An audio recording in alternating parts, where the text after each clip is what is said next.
Нельзя Конституцию превращать в черновик ученика 4 класса.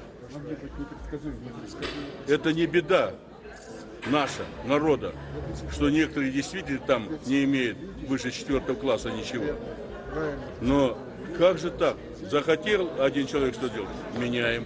Надо, значит, оказывается, ага, недостаточно поменяли. Еще меняем, еще меняем.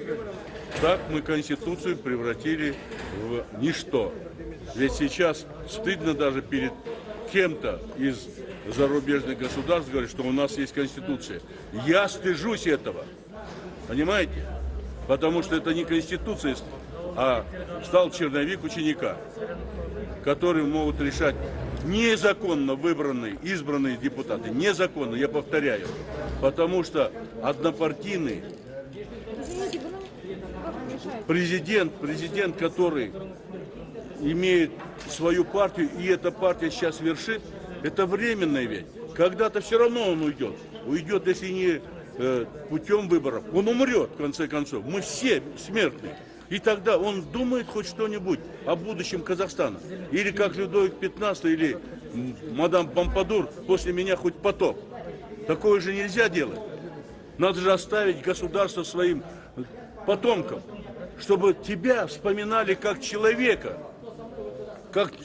который создал это государство, а не того, который разрушил и не оставил ничего. Камня на камне не оставил. Ведь нету ни одного предприятия, нет ни одного добывающего из недр этих наших богатств, нет ни одного, который принадлежали бы казахстанскому предпринимателю. Я не говорю казаху, а казахстанскому. Нет их. Все являются зарубежными гражданами.